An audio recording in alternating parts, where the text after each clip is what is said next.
I'm excited. Here's the first episode in a new three-part series leveraging the power of an ideal client avatar, your ICA, where I'll be sharing not only how to define your ideal client avatar, but also how to use it to your advantage to drive every aspect of your business, from copy to content, from discovery to delivery. All this and more coming up next. See you in a moment. Welcome to the Leverage Business Podcast, where we believe business success is about working smarter, not harder, leveraging your time and expertise in ways that fit the digital age you and your clients live in today. I'm your host, Jay Allison, author of Leverage Consulting in the Digital Age and founder of the iSuccess Business Academy. And every episode, I'll be sharing insights into how you can apply the power of leverage to grow your consulting, coaching, or other expert services business and create true freedom and independent success with mindset, marketing, and money model breakthroughs. Because when you get leveraged, the sky's the limit. Let's go for it.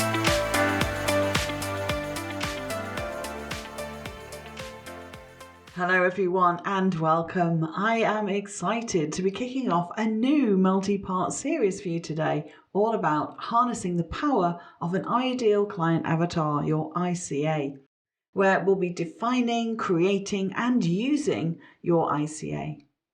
Now, if you book yourself into a strategy discovery call with me, in that conversation, one of the first things I'll ask you is, what's your business and who do you serve?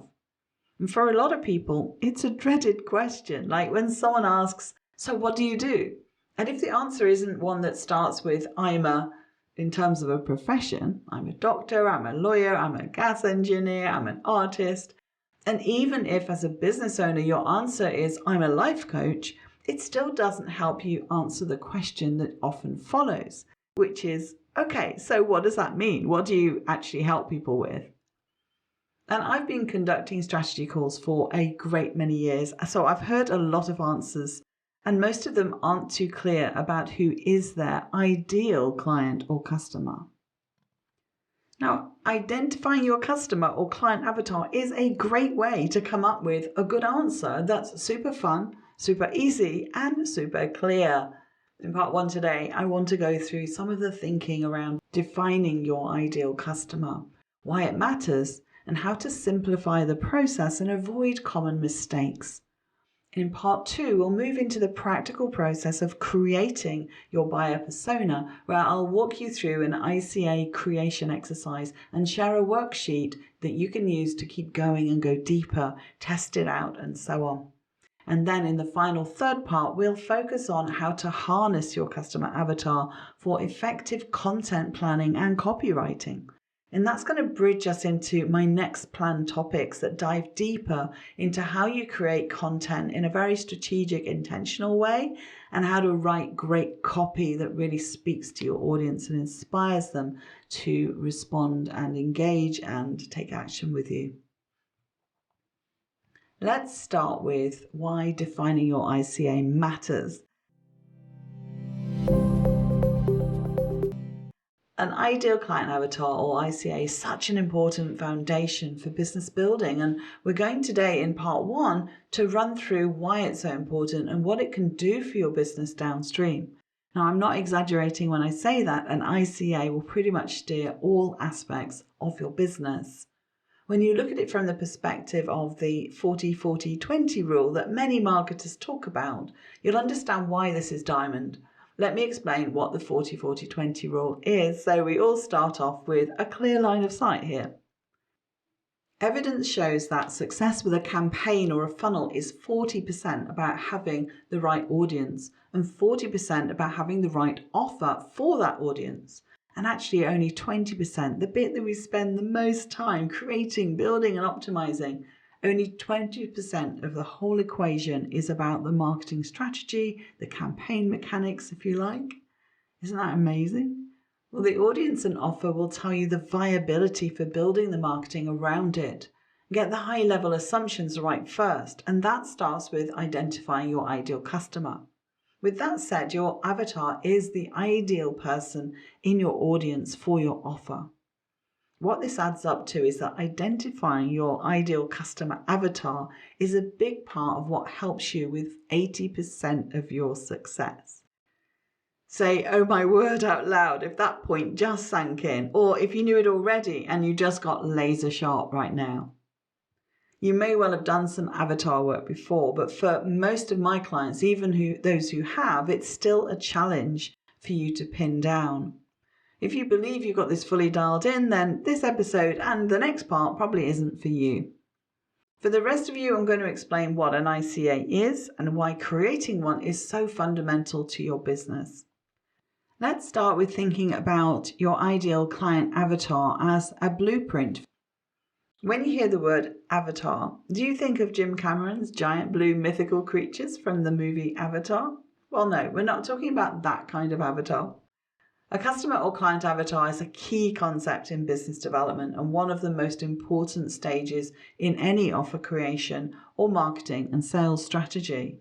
Working on your avatar is all about identifying who you're targeting very precisely. But there are a lot of myths around what an avatar is and how best to define and create one. And if you use it correctly, there are many, many benefits. Let's get clear on exactly what a customer or client avatar is and isn't, why it's important to have one, and the steps to creating one. While many people may buy from you occasionally, there will be a group of people or type of person or organization, if you're B2B, who'll come back to you again and again and want to do more work with you and spend more money with you. This group is known as your segment or target audience, and the distillation of these people into an ideal customer or client as a single person, that's known as your avatar or marketing persona, your ideal perfect prospect. Now, many of you may well have done avatar exercises before, but it's possible you're still aiming a bit wide and there's room for further narrowing down, so you use an avatar to your full advantage. And while some of you who have already done some work might realize that as solid a picture as you think you have, it's possibly full of holes when you come to actually apply it in writing content or copy for your business. Now, have you ever sat down to write a blog post, create an outline for your podcast or video show, and you just froze? Not because of fear or imposter syndrome, because those are 100% real too, but instead you froze because you just didn't really know what it was that your ideal customer wanted or needed from you. This can feel like you're just pulling any old idea out of the air. Now, of course, we'll all suffer from writer's block at some point. But what is worse is not understanding who it is you're serving and why. And this can be the death of a business because you just end up talking about topics after topics after topics without really getting a sense of how that applies to the person that you're looking to help, to work with. Now, identifying your avatar is not an exercise that you sit down in an hour and fill out a worksheet. I have a worksheet that we'll use, but it's just a first baby step to brainstorming this important tool for your business. It's often a very transitional moment when business owners first discover who their ideal client actually is. Now, look, it's possible to operate your company for years without truly knowing who your ideal customer is.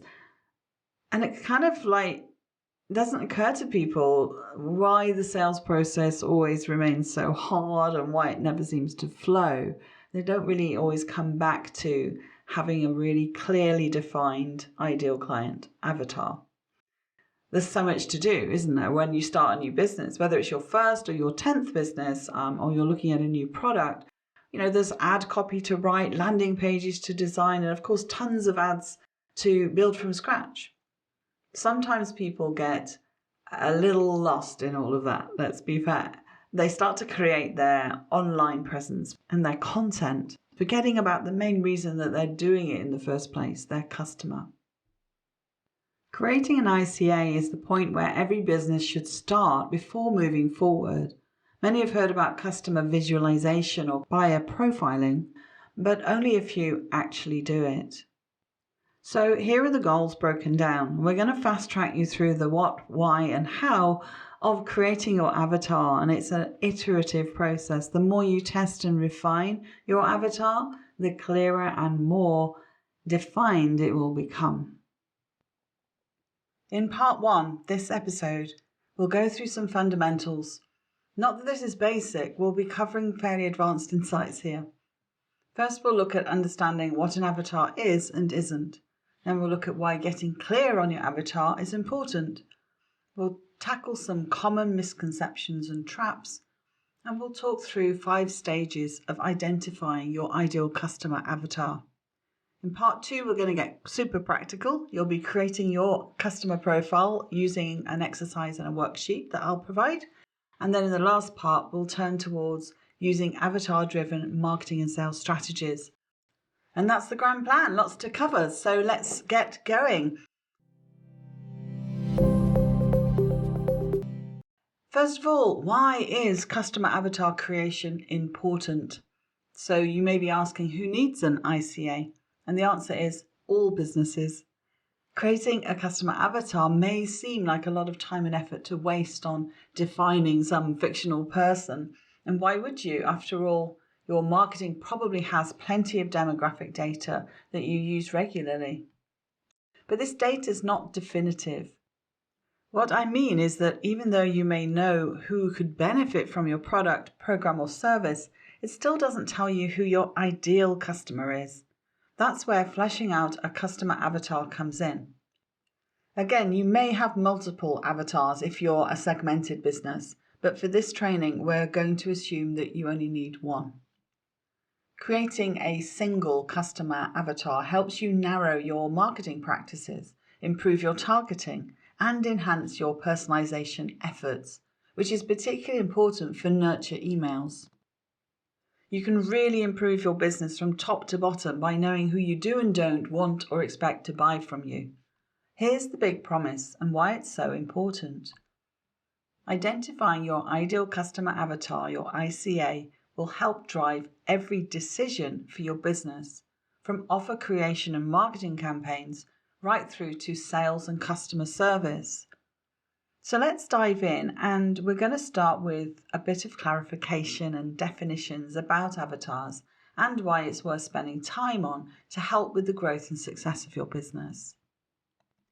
Let's set the stage with a definition of what an avatar is and what it isn't, or rather, what's a pointless exercise, and done well, why it's important. So first off, what is an ICA, your ideal customer or client avatar? Well, it's a single person representation of the buyers in your market. You may have also heard them called customer or buyer profiles or marketing personas. Your avatar is a short profile of a fictitious character who embodies your ideal customer, the person you're creating your business, content, products, programs, and services for. It's your one perfect client, your perfect person for your product, program, or service. ICAs are a critical element to your marketing campaigns, creation of visuals, paid ads, and a valuable addition to all of your sales collateral. But keep in mind that this is not your average buyer. It's someone you'd like to sell to.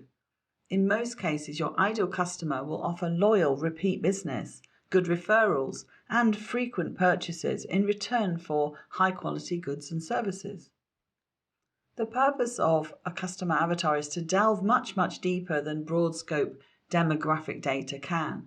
And with these outlines, you not only define who your customer is, but what they expect from your brand as well.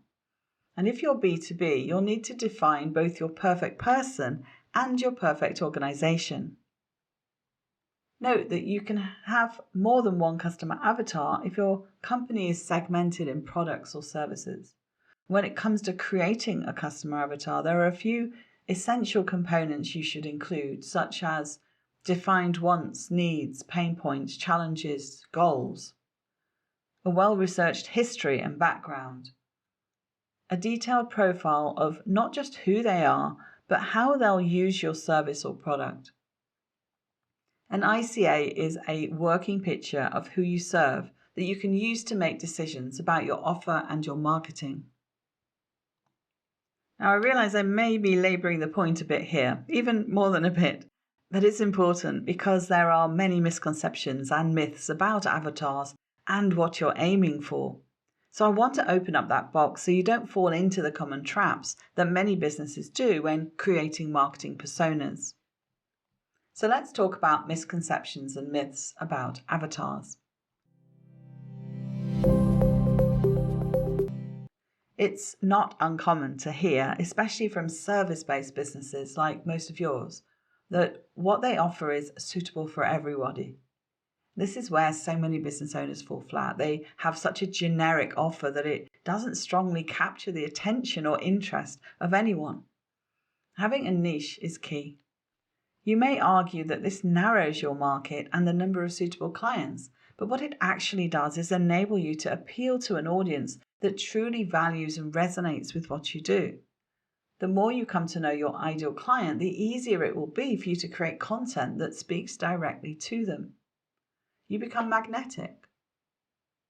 When a potential client feels like you get them, your offer becomes so much more appealing. If I showed you two examples of a customer avatar, one that's very broad and the other that's much more specific, you'll have one of two reactions. You'll either see it as super helpful to everything you do in your marketing, or you'll see it as quite restrictive. But here's the thing. When you restrict who you're targeting, it's so much more straightforward to dial in everything else that you do in your business.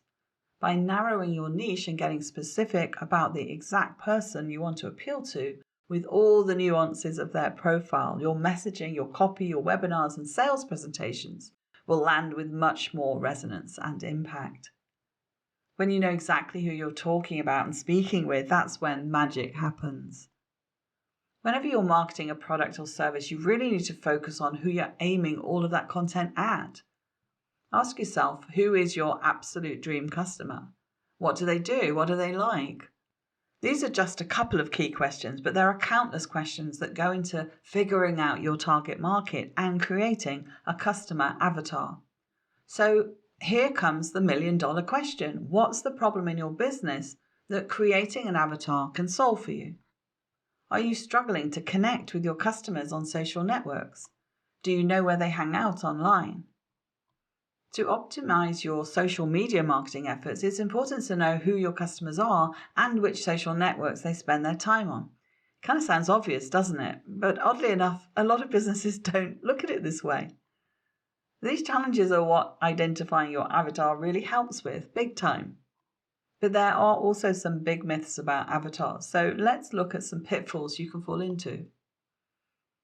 Done correctly, creating an ICA can focus your efforts on the right people for your business and give you a better return on investment, be that time, effort, or money if you're getting some help with it. But it's equally true that if done incorrectly, it can waste a lot of time, effort, and money, and worse still, limit your sales and growth. I've been online since 2010, and I've worked with many hundreds of different businesses in all kinds of sectors and industries, big, small, B2C, B2B, helping them with branding, marketing, sales, recruitment, and many other dimensions of building a successful business or organization. And what I know and see is that when we started working together, most could not clearly define their ideal customer avatar. And those that had created them had created avatars that were totally useless and not driving anything in their business. So it was a pointless exercise. Here's what I found. Their ideal client avatar was either way too broad and vague or way too specific and full of irrelevant details, or way too made up and not really drawing on real life customers or clients, their buying journey, or what drives their customers' buying decisions. Yet there's a ton of information out there about avatars, worksheets for creating your customer avatar. And again, most of the ones I've seen are either way too high level to be of use or include this massive list of questions, most of which are totally irrelevant to what you're actually selling. So look, I get that it's probably put a lot of people off bothering. They're either crazy confused or they can't see the value in the exercise. Big promises, big myths. Confusing as heck, right? If identifying your ideal customer is proving a challenge for you, let's say it makes you blue in the face, right? I want you to take a moment and think about why it's a challenge for you. What's the issue that you feel you're facing? And write that down. Now let's just put a little flesh on the bones here and get on the same page about what we mean by a customer avatar.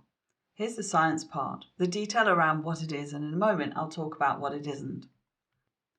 So generally speaking, as human beings, we're driven by our emotions, right? And we then use logic to back up our choices and decisions. And in this respect, generally speaking, again, we're pretty driven to move away from pain or struggles and towards pleasure or desires. And this is why a lot of avatar work talks about pain points. When you're selling to individual consumers, this is usually the focus. For B2B, when you're selling into organizations, those pain points may be more around the market shifts, conflicts, and risk management. For B2B, your organizational avatar is usually more attracted to achievement of strategic goals, like more leads, more sales, better conversions, more customers, and more revenue. A customer avatar is a detailed profile of your ideal customer, but it goes beyond a basic set of demographics. It homes in on the psychographics, which capture the emotional tensions, struggles, pain points of your ideal client, and creates a story about what their life is like or their work is like on a daily basis. Demographics are the basic facts and are important for advertising, for targeted ads. But psychographics are how people feel, think, and live, which is critical for copy. And just to get super clear on this, the demographics are like the broad strokes, and the psychographics, that's the most important for creating a detailed picture of your ideal customer's needs, wants, personality, situation, and so forth. This is what informs all of your messaging, your copy, your content, your scripts, and pretty much every interaction you might have with your target market. When you create a clear picture of the type of person you want to appeal to, you're looking to build a picture of what they're like, not just a set of demographics. That might answer one question of where to look or find people, but it doesn't help with many of the other challenges. The better you can pinpoint your customer avatar, the more you can align your marketing and your offer with their desires, and the more likely they are to buy and benefit from what you're offering. Now, there are a few mistakes entrepreneurs make when defining their customer avatar. First, some business owners cast the net way too wide and define their avatar really broadly. And that kind of makes sense. You want to include as many people as possible. But this approach backfires pretty quickly because there's a lot of variability within largely defined groups, and that doesn't give you any new information about how to reach them. Say your target audience is people who are into fitness. That does narrow it down somewhat, but take a minute to think of just the people you know personally who are into fitness. Do they all want the same things? Probably not. There's so much variability within that group. People could be interested in weight training, cardio, group exercise, gyms, home exercise, and all kinds of specialized diets from paleo to plant-based. Your customer avatar needs a much narrower focus. And here's the second place that people get tripped up. They swing too far in the other direction, from underdefined to overdefined. They start filling in every single little characteristic of their ideal customer until it's hard to sort out the relevant features from the irrelevant ones. You're probably familiar with the story of Goldilocks and the Three Bears, and just like Goldilocks, you're looking for the customer avatar that's just right, not too little information and not too much. So how do you then start aligning with your ideal customer?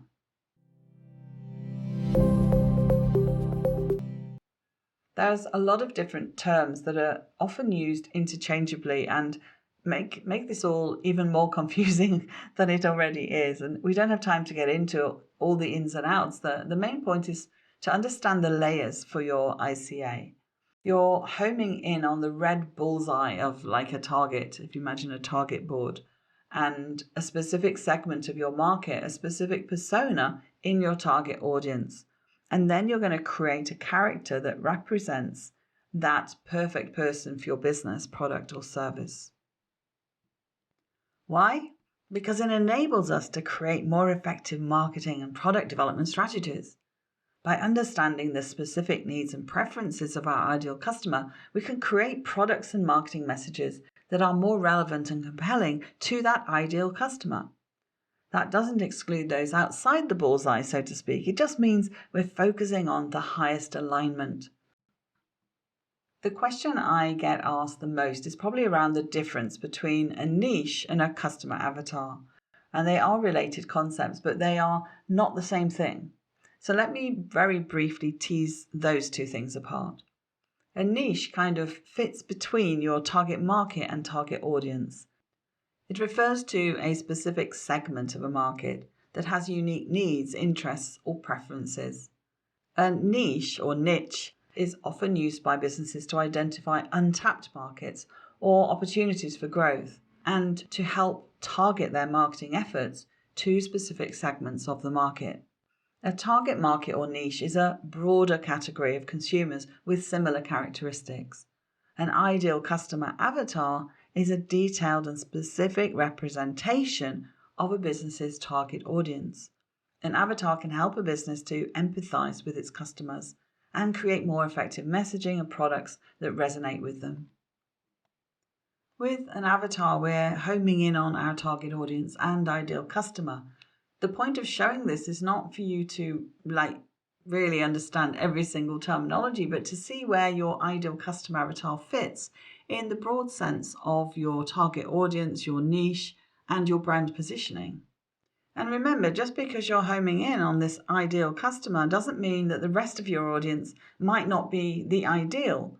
But if you aim at the bullseye of your target market, the people in the outer rings will also benefit. But they're not necessarily going to resonate as fully as the ones in that inner red circle. That's the ideal customer or client avatar that you really want to identify. From a broader perspective, you could say that your customer avatar is the ideal prospect that you would like to do business with, while your target audience represents a group of several different customer avatars clustered together. A target market consists of the consumers that a company is looking to serve with its products and services. The target market can be broad, with many different target audiences, or it can be narrower and serve just one target audience. Companies often determine who their target market is by looking at demographic, geographic, or behavioral characteristics. A target market is not the same thing as a target audience. While they share some overlap, these are two distinct terms. The target audience refers to a specific group of people within a target market who are intended recipients of a company's marketing campaigns. Essentially, the target audience is a subset of the target market, and they are identified by characteristics, behaviors, or interests that make them likely to be interested in a certain product or service. So a company that sells athletic sneakers might identify runners and fitness fans as their target market. They can then narrow down the target market to identify a specific target audience of, say, female runners between the ages of 20 and 35 who appreciate sneakers that are both comfortable and stylish.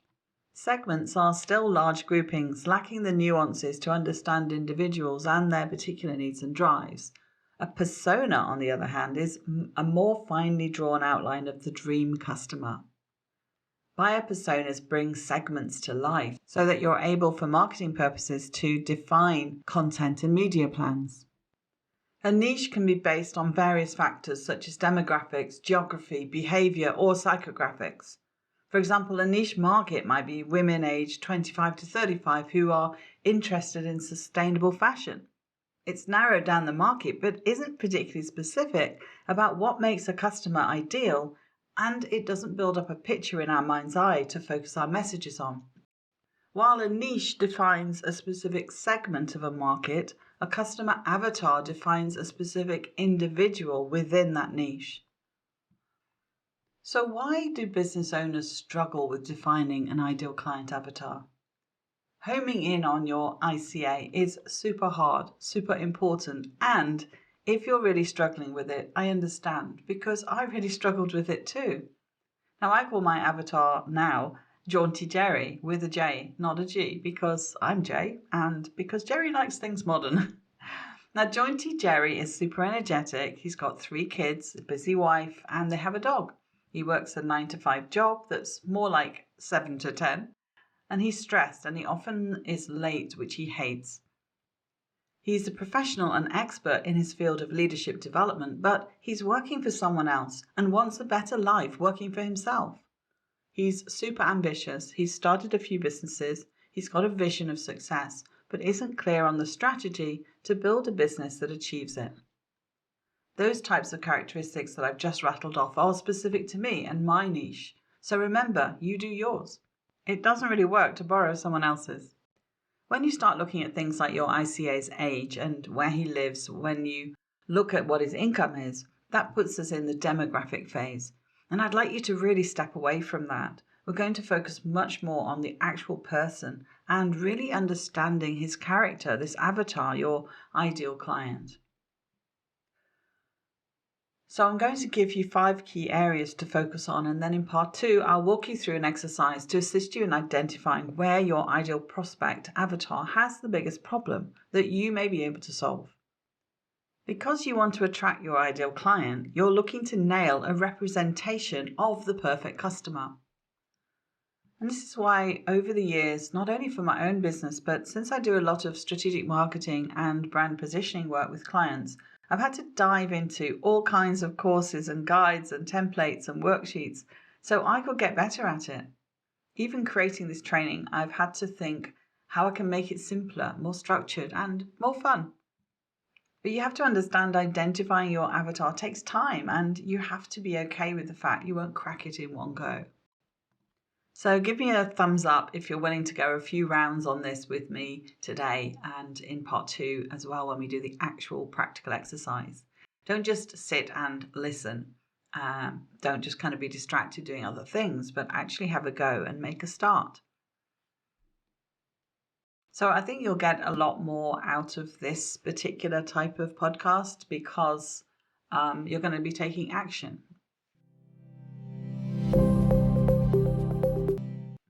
Let's talk a little bit about the mindset for success with avatar work. And, we're talking about this here because doing this work takes quite a bit of discipline.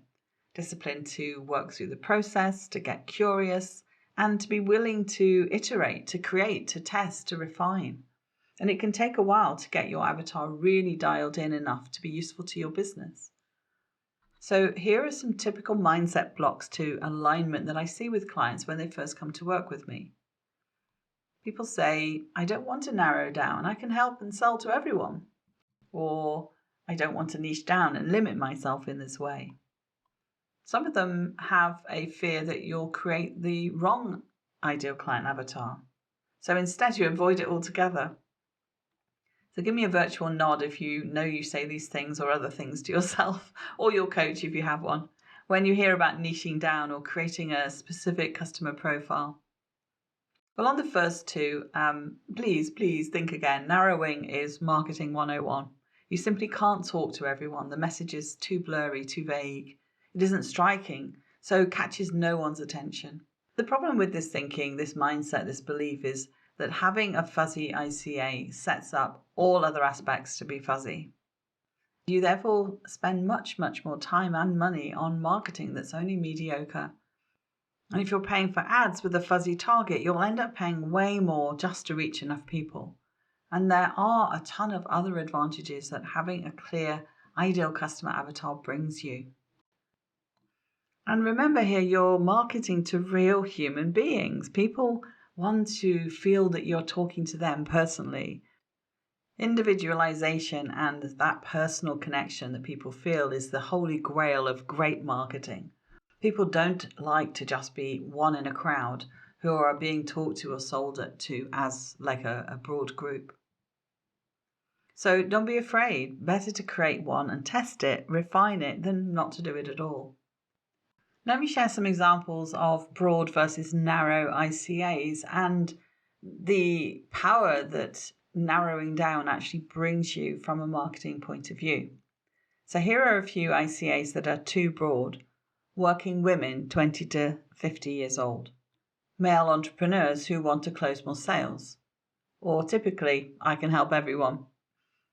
When you over worry about getting too specific, you end up defining your target audience in broad terms like a divorced, educated, 50 to 65-year-old woman who wants to start exercising again. It sounds quite specific, doesn't it? But that's a lady who's maybe cycled avidly and continuously for her whole life, but now has knee issues.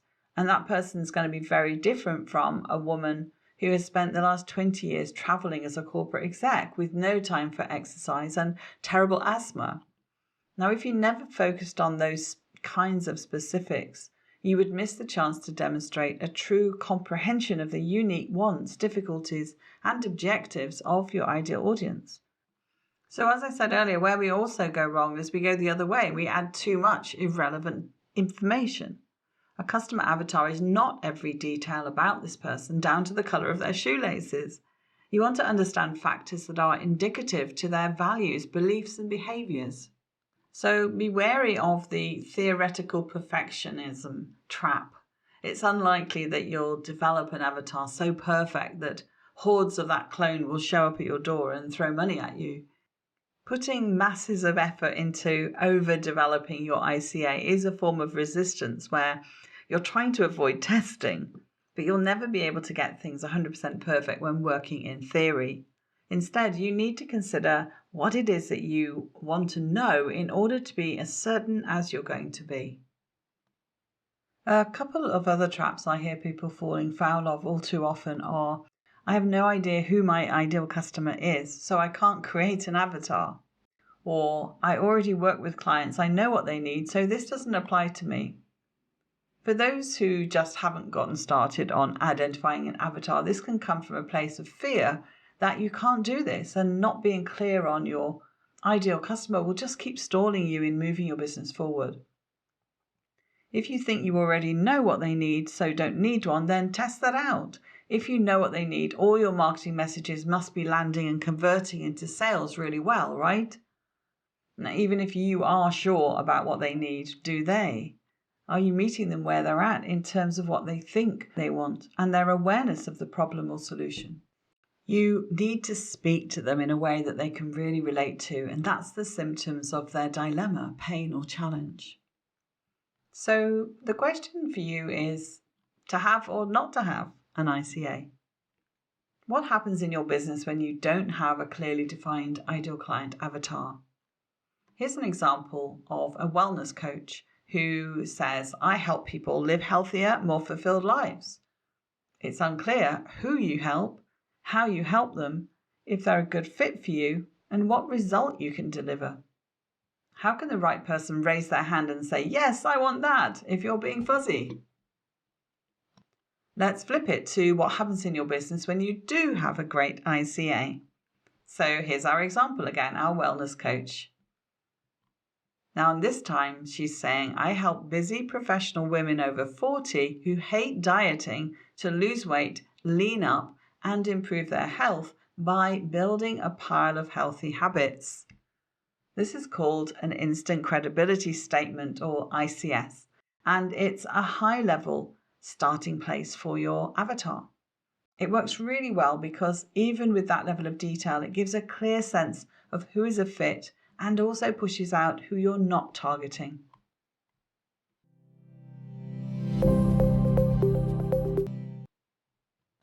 So here's a more fully worked through avatar case study, and we're taking coffee as an example to explain the concept in simple terms. And this came from one of Melinda Cohen's trainings. Melinda is the CEO and founder of the Coaches Console. So the example runs like this. If you sell coffee, then most people in theory may drink it. But not all of these people are your customers, and not all of them would be your ideal customer. Some will drink coffee every day, others only occasionally. Some will be happy with the cheapest instant coffee, others will choose expensive beans to grind at home. Some will only drink coffee at home, while others will only drink it while they're out. Some will only buy takeaway coffee, and others will prefer to sit and drink their coffee at leisure with friends or whilst reading or working on their laptop. From this list, you can appreciate the coffee shop owner may not just have one ideal customer, and they might not be a brick and mortar business. Let's say they import high quality beans from South America and sell via website. And you may have two ideal customers, a young professional who's living alone or with their partner, or a middle-aged, well-travelled couple. There will be vastly different people in the spectrum of coffee drinkers, from teenagers who will respond to challenging, youth-focused messaging, to older people who will prefer more traditional campaigns. And spending power, some may love expensive coffee but have an instant coffee budget. So you see, while everyone may drink coffee, there's a huge range of differences to when, what, how, and why they do. And no single marketing campaign can talk to all of them. It's fine to have more than one target audience, but homing in on your ideal customer, your one perfect person, is going to help enormously. You can then plan general marketing messages as well as separate campaigns that speak precisely to your individual avatars. So I want to just list out for you the key benefits of creating a customer avatar, just as a summary. So let's swing back to the problems that having an ICA solves for in your business. Which of these has been the biggest challenge for you? Messaging, finding, connecting, closing, delivering results. Now let me summarize why creating an ICA is fundamental to easy and effective marketing and sales in how it solves these bottlenecks. In a nutshell, here are the key benefits of creating a customer avatar. 1. It helps you understand your target audience better. 2. It helps with your messaging for all your copy, content, and branding for products and services, so it resonates with your core target customers. 3. It helps you identify the best marketing channels to find your audience and avoids wasted time and money. 4. It helps you do more cost-effective advertising. 5. It helps you have more authentic conversations, close more sales, and build a loyal following. 6. It helps you serve your customers better in the way that they like and need. 7. It helps you make better business decisions. Getting on board with and putting work into creating an ICA has been a real game changer for pretty much all my clients' businesses. So hopefully I haven't over-egged the cake here. It's a British expression, meaning I've enriched but not overdone baking in the point that having a well-defined ideal client avatar is something you skip to the detriment of your business success. In the next episode, part 2, we'll go through this exercise I mentioned. We'll go through it together and you'll actually create your ICA. And even if you think you've already have one, I believe this will make it much clearer and much more specific and get out all of the irrelevant details that are clogging up the clarity. And so that then in part 3, when I talk about how to use your ICA to drive your content and copy, you'll have yours at hand. Whether you're writing from scratch or using AI and tools like ChatGPT, you'll be able to hit the ground running. Deal? Good. I'll see you next time. Bring something to write with. Ciao, ciao. Thank you for listening to the Leverage Business Podcast. Want to create leverage in your business? Did this episode provide some insights and ideas to be thinking through? If so, subscribe so you get alerts when the next one's released. If you want to learn more or would like help and support with building a leveraged business that achieves true freedom for you, then head over to jallison.com/podcast to find all the resources and links that go with this show on my website and to join our iSuccess community. And if you're enjoying our content, it would be great if you could pop into Apple Podcasts or the app you listen from and leave me a rating and review. Everyone makes a difference to improving our rankings. So thank you if you've done that already. I appreciate you. So hey, that's it. Thank you for listening. I hope you've loved this episode and have some great takeaways to be thinking through. I wish you a pleasant, productive and profitable week, and I'll see you again next time for another episode of the Leverage Business Podcast.